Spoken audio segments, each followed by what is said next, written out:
Assalamualaikum warahmatullahi wabarakatuh. Halo semuanya, kami dari kelompok 4 dari kelas 105 ingin mempresentasikan tentang pemanasan global. Sebelum itu, izinkan kami ingin memperkenalkan diri terlebih dahulu. Yang pertama, ada Nindya Kirana Prameswari, yang kedua ada Chelsea Adinavita Maulidina, yang ketiga ada Mutia Syafitri, yang keempat ada Naila Nurakila. Presentasi kali ini kami harapkan bisa memberikan teman-teman pengetahuan dan pemahaman lebih lanjut terkait dampak pemanasan global kali ini. Saya Mutia Syafitri ingin menjelaskan tentang pemanasan global. Apa itu pemanasan global? Jangan-jangan taunya cuma pemanasan global. Duh, gawat nih kalau iya. Pemanasan global atau global warming adalah suatu bentuk ketidakseimbangan ekosistem di bumi akibat terjadinya proses peningkatan suhu rata-rata atmosfer laut dari daratan di bumi. Global warming merupakan suatu proses yang ditandai dengan naiknya suhu atmosfer laut dan daratan.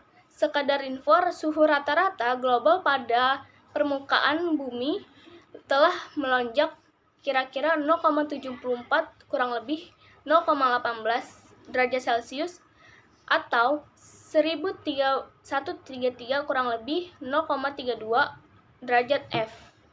Dalam 100 tahun terakhir, jadi fix bumi kita sudah makin memanas.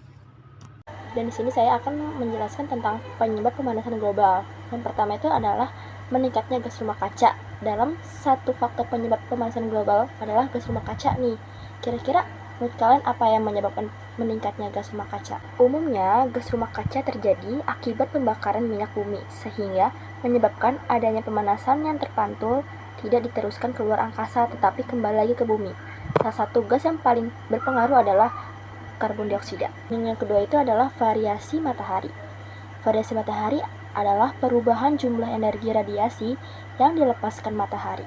Variasi matahari dipengaruhi siklus matahari 11 tahun atau siklus bintik merah. Selain fluktuasi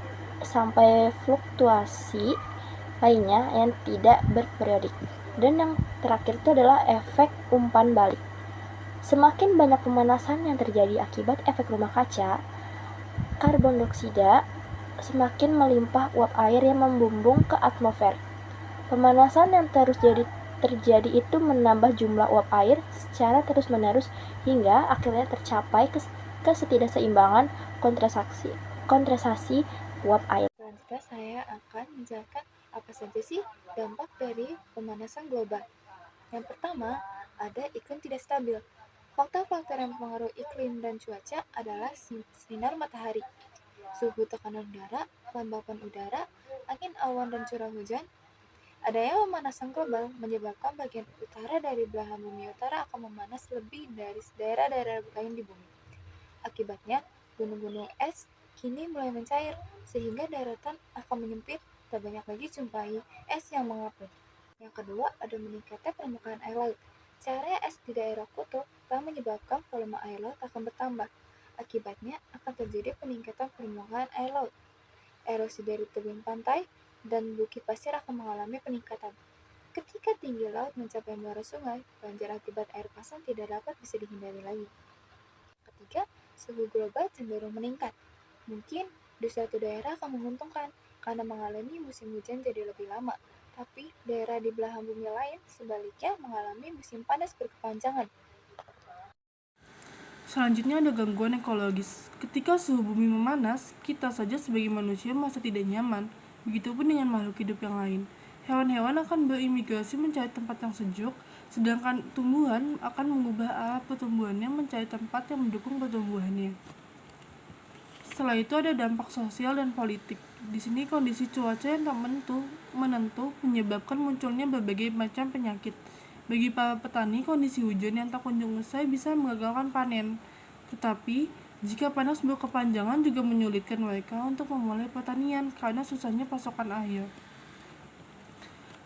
Lalu ada cara menanggulangi pemanasan global. Itu terdapat 7 cara, yaitu mengurangi kendaraan motor pribadi, gunakan barang hemat energi, menanam pohon, lalu kita juga dapat lakukan program pelestarian lingkungan, lalu minimalisir penggunaan pemanasan air, kurangi penggunaan AC, dan yang terakhir menerapkan Hadus, Hayus, dan Hasikal.